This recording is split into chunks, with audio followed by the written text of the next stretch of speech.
Welcome back, everybody, to One-and-Done-athon Season 2. I am happy to introduce our next run, BS Legend of Zelda 100%, being run by iceblue and commentated by JSR. I have nothing else to say but to jump into and start watching this one, so gentlemen, take it away. Yo, hey everybody.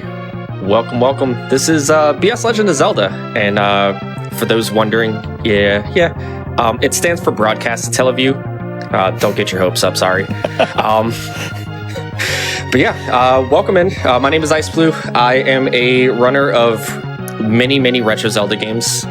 In the booth, I have with me another runner of many Zelda games, my good pal, JSR. If you want to introduce yourself. How's it going, everybody? It is great to see everyone starting to pay attention to a game that I've always wanted to see more folks speedrun. Ice has really gone above and beyond, even my own work, when it comes to routing this game and giving this game a platform where folks can enjoy it in a speed sense. And I think that's what's cool about this. This is such an untapped speedrun. Zelda 1 for NES is one of the more popular 8-bit speedruns that there are. This is almost just as good. And I'm glad that one of the best runners of this game of all time is going to be able to show it off for everybody here today. Are you flattering me too much here? One of the major differences that you'll notice, like within this run, so the overworld is kind of similar to Zelda 1 on the NES, but there are a lot of changes to it. And this is a patched version of it, to where it removes all the time constraints out. The original version of this game had a lot of time constraints, where like you had an actual in-game timer and you needed to basically purchase things from shops at specific times, or you can only fight Ganon at a specific time, things like that. This patch version removes all that and locks everything behind Triforce grabs. So the number of Triforces that you have will determine what you can do at certain intervals. So it pretty much guarantees that you have to like basically run the dungeons in order, with the exception of the last two dungeons. But we'll go ahead and get things started. James, if you want to go ahead and count me down here. Absolutely. You ready to go? Yep, I am ready. All right. So on 0, 3, 2, 1, 0. All right. So this game, you actually don't have to press anything until the old man finishes his text box here. He's going to tell us the sick, awesome catchphrase here. It's dangerous to go alone. Take this. So we're going to grab this sword here. So now we're going to make our way over to Dungeon 1. And one big thing that you'll notice like me doing is I'm going to be corner clipping a lot, because that pushes my character ahead a few pixels each time you do so. And that's going to allow us to corner clip and save us a little bit of time over the run. One of the cool things about Legend...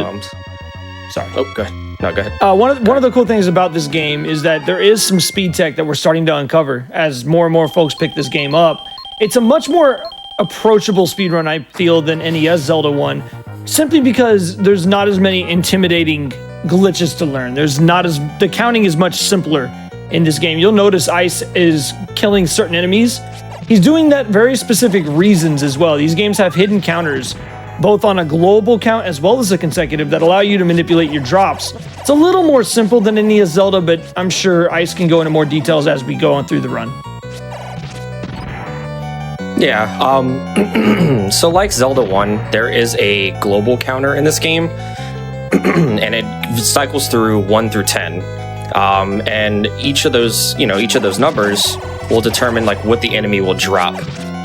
So we're going to be kind of keeping an eye out on what our drops are from different enemies, so we know where our global is, so we can kill certain enemies after dungeons to get our bomb drops and fairy drops, things like that. Not only bombs are great for combat, but they're also obviously required for certain walls and enemies as well. So definitely his most important resource. So one big fun fact about this game, we haven't actually discovered really any glitches. So this is actually an entirely glitchless run. We need somebody out there to find us that screen scroll and that block clip like we have in Zelda 1 on NES. Shout outs to the glitch hunters. This is a really nice gem to play. So if y'all are interested in glitch hunting, let me know. I think a big reason for that is just simply this game was never released officially in America. Even to this day, big shouts out to the Satellaview community that has done a lot of work in preserving and recovering a lot of the stuff that is long gone. The Satellaview is actually quite a complex history with a lot of really cool stuff that especially folks that don't live in Japan might not have known about. Just the history behind the console itself and the different features it allowed. But also, just in general, this game never came out in the United States or in anywhere outside of Japan. So there's just not a lot of people that played this growing up. There's not a lot of knowledge to it. So as Ice was saying, if you're a glitch hunter, this is prime real estate for somebody to find something. Nice, easy fight like there. Just like regular Aquamentus, 2 bombs and Aquamentus goes down, and we're going to grab our first Triforce here. One thing I do want to point out, and I'm sorry I did not mention this sooner, each time you see me in a Triforce room grabbing a Triforce, if you have photosensitivity issues, please look away. Each Triforce grab has a small violent flash, and I don't want anybody to, have any kind of issues with the Triforce grabs here. So you notice Ice went to what we call Heart Rock or Monocle Rock in the NES Zelda game, but this is level 2. Ice, what's going on here? And also, the world seems a lot smaller. What is that all about? So it's a little bit smaller of a map. Overworld is kind of condensed to be a little bit smaller here. Grab that, just I want to get the extra heart. Move my counter up. It's smaller, but things are a lot easier to navigate through and find. With those time constraints, you run into an issue where you may run out of space, and since you only had a specific amount of time on the original version of this game to beat it, I believe they wanted to make things just a little bit smaller so people could complete it within that 4-hour time frame. Yeah, so what he's referring to is that this game, like he was mentioning at the top of the broadcast, this game was originally a 4-part serial. And I'll try to touch on that as we go through the run. Nice Dodongo kill. Ice is really doing good to start off this run so far. One of the cool things about this was released in 4 1-hour segments beginning, I believe, I want to say August 5th of 1995, I want to say. I could be wrong on the dates, but it was around there, yeah. And so every week they would release the next hour, which would have more content. And basically, that's why this game is a little bit more bite-sized. The same is true, if you've never heard of it, of its twin, which is Zelda no Densetsu Anishi no Sekaban, which is basically Ancient Stone Tablets. It's another Satellaview Zelda ROM hack, I suppose you could call it, of A Link to the Past that had the similar format. These were originally broadcast and downloaded to an add-on that went under the Super Famicom and would hook up to a satellite receiver, and you would literally download the game from satellite. It was DLC before it was cool. Like, it's kind of neat. And yeah, you would just play your part, and there was a live audio track that would play on top of the audio. In fact, the audio you're hearing, despite being official and composed by Koji Kondo, is not the original game audio. The original game audio was streamed and would coincide with the events that were happening in the overworld. This entire thing was such a clever concept, and we haven't seen anything like it since, and it really bums me out that Nintendo won't re-release this in some official way. It's such a bummer. All right, so level 3. There are 4 death abuses that we take in this route. And the reason being is because, you could see here, your character sprite walks pretty slow. And we need to basically grab the item out of this dungeon and then walk out of it. But we're not, it's 45, 50 seconds slower actually in this dungeon alone. So we die in the room with the raft. And we're going to do this 4 times in the run, just because it just saves us immaculate amounts of time here. I love this death abuse. I think it's so cool. I gotta be careful here. We don't want to die before picking this up. One thing that I didn't touch up on, or we didn't touch up on, this game doesn't even require you to enter the pause menu to change your items. You can actually just use the shoulder buttons, your L and R buttons, to cycle through your items, which is a very, very, very nice feature for this game. And it makes things just a lot more simpler. You don't have to navigate to the menu. The menu is very slow when you pull it up. So like if I were to pull up the menu like this, it's very slow. And that actually was the direct inspiration for the Zelda 1 randomizer when Fred Coughlin, the programmer of the original version of it, came up with the select swap feature that was directly inspired, I believe, by this. So in 100%, Ice does have to get certain items. Ice, which items are a little bit different in regards to what people might be expecting from a 100% run? So for this 100% run, we pretty much established that we don't have to pick up the magical shield. We consider that a consumable since it can be purchased. We don't need to pick up the differing candles, or well, we do pick up the red candle. We don't need to pick up the different boomerangs, and we don't need to pick up the white sword as well. Reason we don't need to pick up the boomerangs, after we clear Dungeon 6, we're gonna get a nice little short cutscene, and it's going to show us picking up a boomerang. So the game after Dungeon 6 just gives you a boomerang, and it's called the Mighty Boomerang. And that boomerang has the same power as the white sword, and it covers the entire screen and pierces enemies as it passes.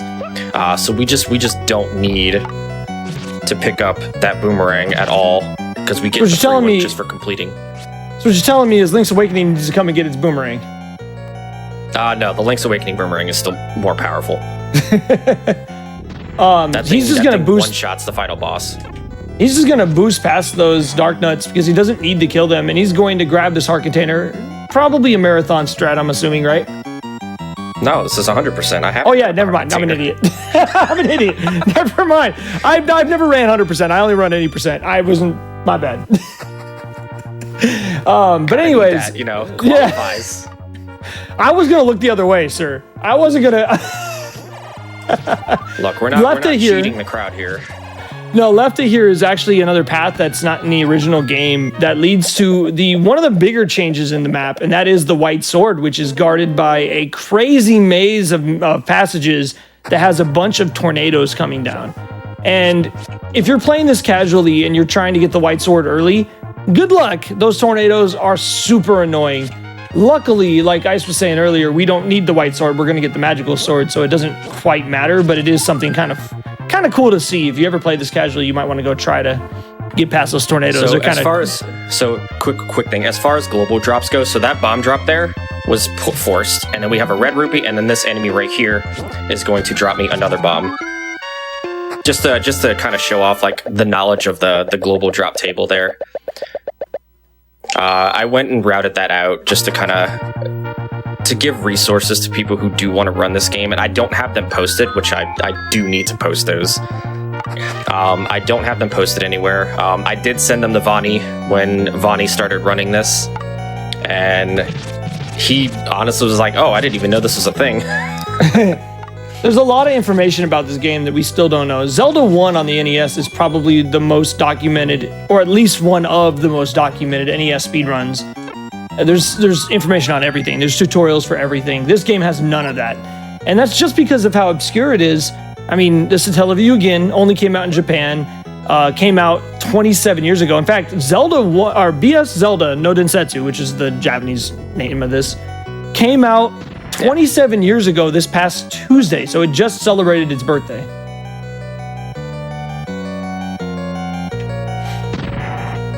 Yep. It is, can't believe it's been 27 years. That's insane to me. I still was playing Donkey Kong Country back in the day, man. I remember seeing this in Nintendo Power, though. They called it Zelda from Space. And I thought it was the coolest thing. I've been obsessed with this game ever since I was a kid because of that Nintendo Power issue. We don't need it.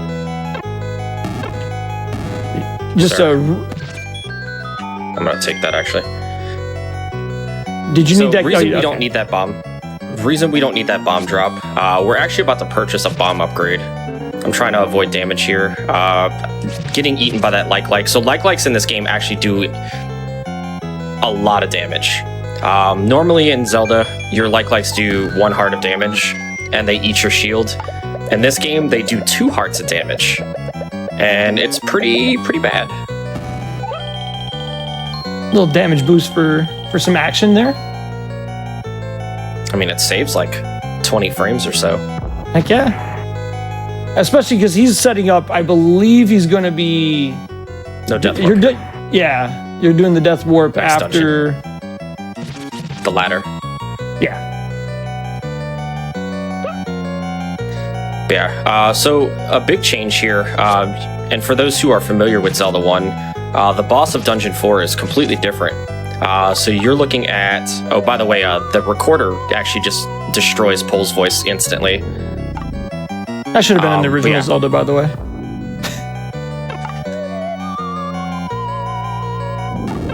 Oh, we're gonna miss one. Okay, good. It's a little scary there. So, for those who are familiar with Zelda 1, the recorder mechanics actually work differently in this game. So, in the original Zelda, depending on the direction that you played the recorder, determined whether or not it went, +1 or -1 on the dungeon counter. In this game, it's different. It's the direction that you are facing when the whirlwind picks you up. So we need to be careful and mindful on which direction we're facing when we get picked up by the recorder whirlwind. Because we want to, for our last dungeon, we want to warp to dungeon 4 so we can walk down and pick up the last 2 item upgrades before we fight the boss. And we're going to open up this cave up here, but we're not actually going to enter this cave. This cave is going to be entered after Dungeon 5.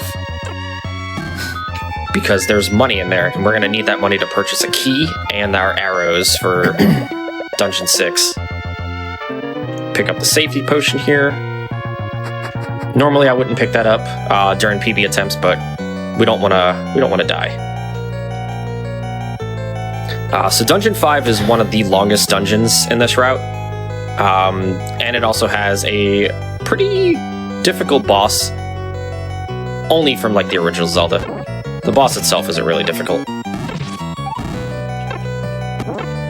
So as Ice goes through this dungeon, a couple quick fun facts. Did you know, obviously Ice knows this, that this is the very first Legend of Zelda game that did not have Link as an official playable character. Now you'll notice he's playing a sprite that is Zelda.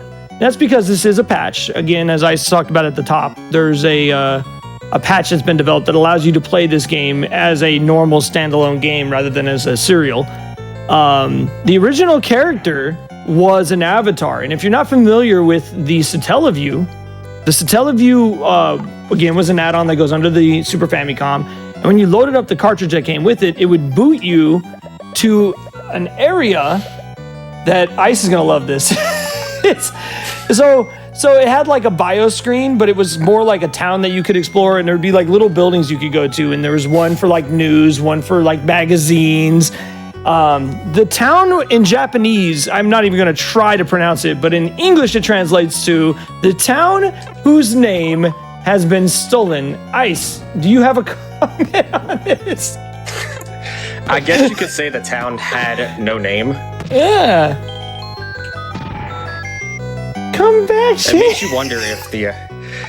you wonder if the main character's name was possibly Shane. Her name's not Shane, kid. Well, our main character, in the original version is actually, the male sprite that we saw in the beginning.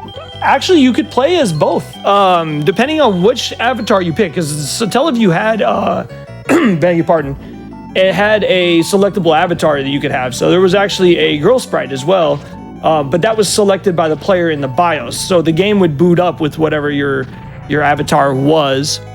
Another cool thing about this, it's going to be hard for you folks watching to notice this, but the shapes of the dungeons are letters. And if you're familiar with the second quest of NES Zelda, the levels had the dungeon maps were the letters for the word Zelda. So if you looked at the maps, you would spell Zelda. This game spells something else. Ice, do you know what it is? Yes, actually. It spells out Saint Giga.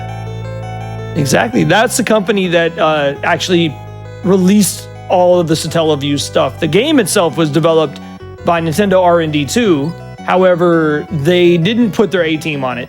And considering that fact that this was mostly interns and like their quote-unquote B-team programmers and stuff that made this is a pretty solid game.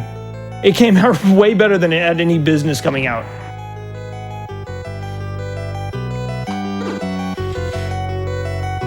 But yeah, so the death warp there actually saves upwards to about 2 minutes or so, maybe like 1:45. Because if we were to have to like walk back and do everything over, we'd have to clear out that room of Gyptos. We would have had to clear out the sorry, nice bombs. Just try to. We would have to clear out the Gyptos, then we would have to clear out the blue dark nuts. Again, it's a humongous time loss, in my opinion. There's still a couple of death warps and stuff that are. What that?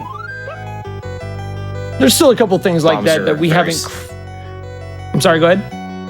No, I was gonna say bombs were a little scary there, but we got the drop that we wanted. So we're about to fight another boss. In Vanilla 5, we fought a Dig Dogger, but we already fought a Dig Dogger. What are we gonna fight in this dungeon? It couldn't be anything crazy like a Patra or nothing. Oh, wait, no, what? Never. That's not a Patra. That's a Patra monstrosity. What is that thing? That's Patra's cousin. Cleo. No, I'm just kidding. This Patra doesn't do much. This Patra can only move up and down. So it's simple. It can't do much, and we're just gonna take advantage of the fact that Patra can only move up and down. The Patras in NES Zelda are way harder and way more random, and it's kind of intimidating to see that Patra as a regular boss in a regular dungeon. Because I don't even think there's Patras in Second Quest outside of 9. In NES Zelda up at level 9. Yeah, so it's just kind of Zelda. It's a little shocking to see that, but he's not too bad. But I mean, I bet you they're going to be in level 9 here, aren't they, Ice? Oh yeah, yeah. Let's talk about level 9. Oh man, are you ready for? Say it. Yeah, don't say it. You guys aren't ready for what level 9 is going to give us. You want to see? I went the wrong way. Oh dear. Nice, by the way. It's okay. You'll see when we get to level 9, it is very different. And that's all I'll say. Enjoy my musical quartet, by the way. I was facing the wrong direction. It's just one of many changes. Level 9 is probably the hardest dungeon in this entire game. I don't know how you're going to do it in a marathon, man. I know you're the world record holder. I get that. But, man, it's going to be interesting. I can't wait. Strap in. It's got a ways to go still, but it's going to be intense. Anyways, a couple other things that changed. Obviously, there's the timed events. In the original game, there was, again, the voiceover that would play, and then at random intervals throughout the game would stop. And the announcer, the commentator, was usually a Japanese celebrity. There was one individual, I can't remember his name off the top of my head, but he was a radio DJ, I believe. And he did the voice acting for the Zelda. And he would come on screen and say, "Hey, right now your sword has been powered up. What are you going to do with all this power?" And then you'd have like the magical sword and infinite sword beams for like 3 minutes. And that's how the game would run. And like Ice was saying earlier, a lot of that has been changed to be a Triforce prerequisite that you must achieve before you get that same benefit. So speaking of, now that you bring that up, and thank you for bringing that up, Triforce prerequisites. So you may have noticed the cost of the shops were in half. So that's another little thing that happens whenever you get, I didn't want that heart. That's another thing that happens when you collect as many Triforce. So the way that things work, we're going to be taking a Death Abuse here soon. So after you collect two Triforces, the blue candle becomes available in a shop. After you collect 3 Triforce, the whirlwinds in front of the white sword despawn. 4 Triforces will unlock the ability to travel to Dungeon 5. If you try to take the raft up to the Dungeon 5 before you complete 4 Triforce dungeons, you actually cannot. There's actually a whirlpool in the way that stops you from traveling to that north part of the continent. And glitch hunters. Your ladder is in 5, so you can't even get up there. After you complete 5 dungeons, all the shop prices cut in half, and then 6 Triforces will unlock the magical sword and the mighty boomerang. 7 Triforces, which is my favorite, unlocks infinite bombs. Nice. And you'll see that as after we collect the 7th Triforce, my bomb counter is just going to go infinite. And then after we unlock 8 Triforces, we are going to unlock Ganon plus infinite sword beams. Also, some pretty cool stuff happens in the overworld. Some pretty cool stuff happens in the overworld once you reach 8 Triforces as well. You'll see some significant changes in the enemies and the general aesthetic of Hyrule. It's actually kind of cool little touch. What Goma? Yeah. There was a boss. I didn't see I don't any remember a boss being there. Alright, so we're about to stray off from the intended gameplay route that, they want us to do. Oh, there's our Mighty Boomerang, by the way. So just to kind of show y'all what the Mighty Boomerang is capable of, it just goes. And goes. It's very fast. It does a lot of damage.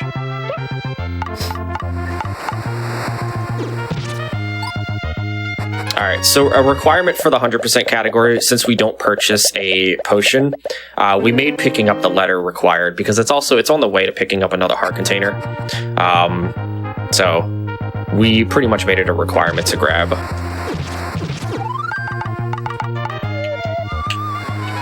Alright, so we're gonna grab this heart container, try not to take damage here, get picked up here. We're gonna go to Dungeon 2, and we're gonna make our way up to the waterfall where our fabled Master Sword awaits for us.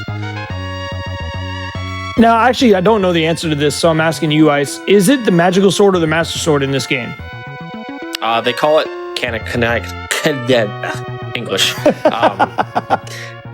The canon name is Master Sword. See, what's funny is I used to always call the Magical Sword in Zelda 1 the Master Sword. I don't know if maybe I was just assuming the text was why that was called that, or maybe because I'd played other Zelda games. But I swear I used to call it that, and I've always just called it that. So, fun fact, in Zelda 1, the Master Sword, or your Magical Sword, could only be picked up when you were holding 12 heart containers. It is not the same in this game. You can actually have 4 heart containers and still pick up the Magical Sword, or Master Sword. The 6th Triforce just unlocks the ability to pick it up. And that's all you need. You could pick it up with 4 hearts. I've picked it up with 3 hearts. It just doesn't matter. As long as you have that 6th Triforce piece. So I'm trying to keep my bomb count pretty much at a maximum here. We're gonna have bombs, another bomb spawn that we're gonna pick up here in just a second. We have to go pick up the magical key, which is actually a hidden, it's a hidden Easter egg in this game. I don't want to take damage there. It's actually a hidden Easter egg in this game. So we're gonna come over here and we're gonna pick up a special item, which is the red ocarina, which is going to basically, on any screen that has a bomb wall or a burn bush, you're gonna hear a little jingle play. And that jingle indicates that there's a secret on that screen. So we're gonna play this, and another little thing is when you play it for the first time, it actually brings you to a special screen. This screen is only accessible with that red ocarina, and it brings you to a cave that you found the magical key. So we're gonna pick that up, and now we don't have to worry about ever picking up keys. So there's a fun fact about this room. Go ahead, Ice, I'm sorry. No, so now we have infinite keys. So fun fact about this game, you saw it said by Trey and Khan there. Those were the two ROM hackers that put that back into the game. It was programmed into the original game for what you just saw Ice do to get the magical key. That was originally programmed in. However, they never implemented it into the original game, and the hackers were able to discover, because we were all like, where's the any key? Where's the magical key? We don't know where it's at. It's so weird. By the way, those are silver arrows. The any key? Just push any key on your keyboard. What do you mean? You've got to show everybody how the game is supposed to show you how to get the silver arrows. Oh, I'm not getting grabbed by the wall masters. That's like a 2-minute loss there. Oh, no, you don't have to show them. Just like explain it. Yeah. Oh, of course. But it's great because it messes with a lot of people that play this game. But yeah, the original room that had the any key wasn't actually in the game, and the hackers were able to find it and find out how it was intended to get to it, and they were able to put it back in. I think it's pretty cool. So there's a room coming up that JSR was just talking about. So there's an old man in a room coming up. Also, and I don't understand why, but only in the 100% run, this Patra glitches out, and I'm not sure why. There's 6 orbitals around that Patra, but only 4 of the sprites show up, and I'm not 100% certain why. Never really been able to figure that out, and it only does that in the 100%. Does not do that in any. But there's a room coming up right after this room here, and the old man tells you those next door can show you to the arrow. Now, I'd like to point out that when you pick up the dungeon map in level 8, it's an arrow pointing down. That is the layout of the dungeon. It's an arrow pointing down. And it doesn't tell you, it just gives you a very cryptic hint there of, those next door can show you the arrow. And I've watched many people playing this game casually get grabbed by those wall masters, get brought back to start, and then go, what was that for? And funny enough, not many people realize that the blocks in the start room are push blocks, and your silver arrows are in the first room of Dungeon 8. And it's been a blast watching people just get obliterated by that hint. I think it's such a creative way to point people to what is otherwise a very cryptic place to hide them, because nothing like that existed in any of Zelda. I think it was just such a creative change of pace. Like, they really added some cool little twists to this game. You guys think that's cool? Wait till you see level 9, folks. Level 9 is going to blow your mind. By the way, we're taking damage here because we're going to be performing one more Death Warp in 7. And also, hey, check it out. We have infinite bombs. I can just do this now. And not feel wasteful. But yeah, grabbing the red candle in this dungeon it takes a very long time to get there.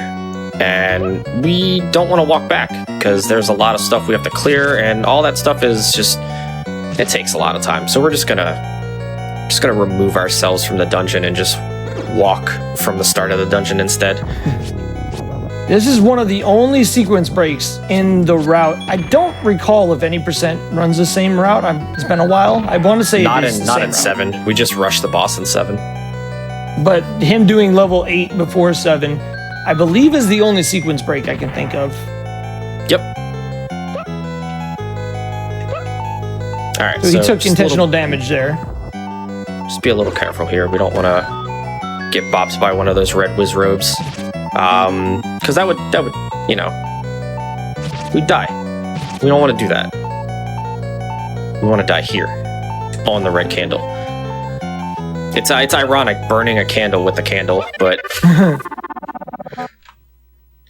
we're almost there. That death warp saves us about, say, about 2 minutes or so, just walking back.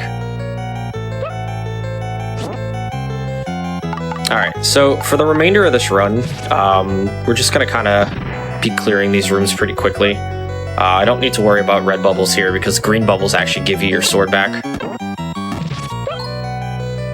And then after this dungeon, we're gonna we're gonna record it to 4. I want that. We're gonna record it to 4, and we're gonna go and make our final walk to grab our last few items for 100%, and we're gonna make our way to the boss, or our way to the level 9. Sorry.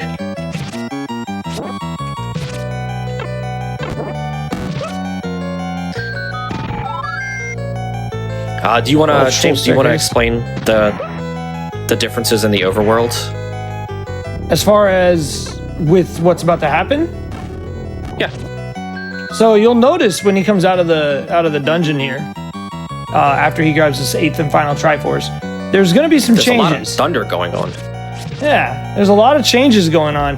I really enjoy what they did with this, and you don't really see this again until Ocarina of Time came out, where there's like the outside, I guess you could say the weather changes, the entire feel of the game changes a little bit. And you'll see that right after he picks up this Triforce, things are going to get a little scary.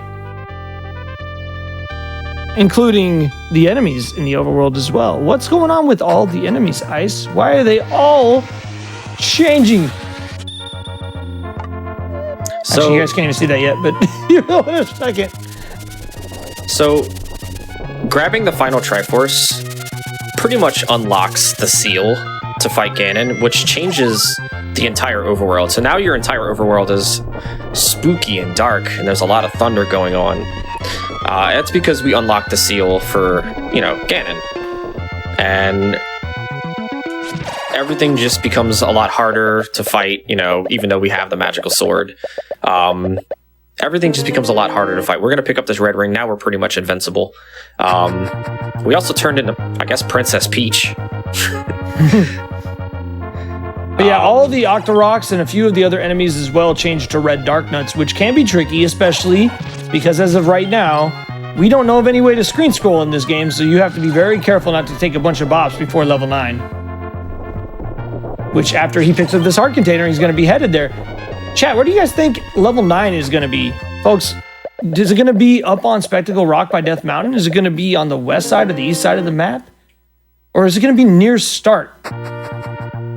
Let's find out. I already know the answer, but I'm cheating. Well, have I got a plot twist for you? And I hope you like plot twists. Because guess where level 9 is? Guess level 9 is right where we picked up our first sword. Ganon has been silently destroying a cave behind the old man's house, silently, and somehow crafted this lair behind where the old man lives. I don't know how you do this silently. All right, so are you ready for this gauntlet? Welcome to level 9. Watch this. Oh my goodness. Also, Ganon is weak to sword beams. And we could throw a sword beam right before the opening cutscene of Ganon, and it hits him automatically. It's pretty great.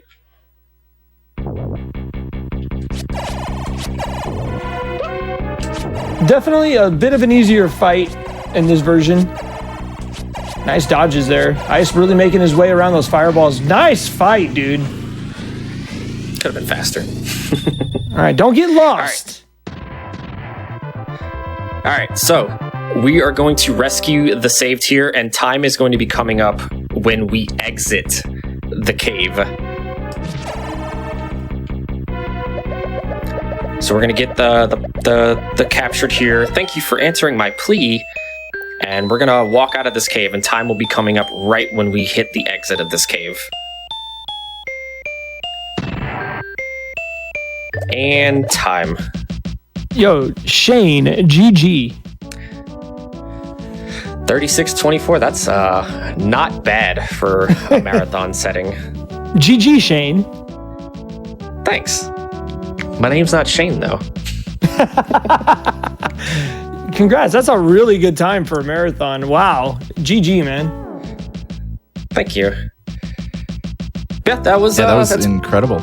Yeah, that's BS Legend of Zelda, 100%. The game has gotten a little bit more activity since the SGDQ raid. Vani ended up getting the SGDQ raid while he was running this game 100%.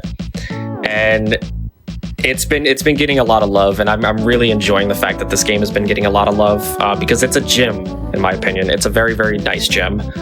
If you're looking for like something similar to NES Zelda, or if you're looking for a dynamic speedrun with a high skill ceiling that doesn't have any glitches that we know of right now, you could be on the ground floor of what could be, like Ice was saying, a true hidden gem for the Super Famicom. Anyone can pick this up. It's very approachable. There's tons of safeties. There's different routes. Definitely come find us in the BS Zelda Discord or come to speedrun.com. Hit us up on Discord, whatever you need to do. If you want more information on this, we'd be more than happy to help anybody pick this amazing game up. And hopefully we can get some more folks running it because it deserves more love, Ice. It does. I agree with that. And if you do decide that you want to, give this run a shot, let me know. I can send you all the resources that I have that I just haven't posted on SRC. I'm also not even in the BS Zelda Discord. So, but yeah, just like my DMs are open. You don't have to share servers with me. Yeah, just send me a message. I'll send you all the resources that I have. As far as like any percent routes, I can type up 100% route if need be. Or just come watch me, Vonnie, another runner, Decilis. They've been all just running the game and pushing down their times. Vonnie's been we've been going back and forth with the record for this game, and it's been such a fun experience. I am currently 10 seconds away from hitting the elusive 34x. So it's been fun. It's been fun to watch. But big shout outs to One-and-Done-athon. Thank y'all for allowing me to showcase this awesome game. And thank you for, just allowing me to be here. And thank you, JSR, for commentating my run and giving everybody the information about the Satellaview. No, pleasure's all mine, man. Thank you for having me. Of course. GG's, that was a sick run. Yeah, it was incredible. Thank you so much once again to iceblue and JSR. And thank you guys for showing off a device I did not know existed. A game from a device I did not even know existed. But of course, because it is a one-and-done-athon, it is now time to say goodbye forever, iceblue. And this time I'm going to remember to actually cross your name off or erase it here from the board. Goodbye forever, You're gone. chat. Forever. Goodbye. Except if you come to twitch.tv/iceblue. That is true. But goodbye from One-and-Done-athon. We are going to take a short little break as we get prepared for our next run, which is going to be the Elder Scrolls 3 Morrowind from Musical Daredevil. So don't go anywhere. We'll be back for more runs that will never happen by the same runner ever again here on One-and-Done-athon. See you in a few. Well,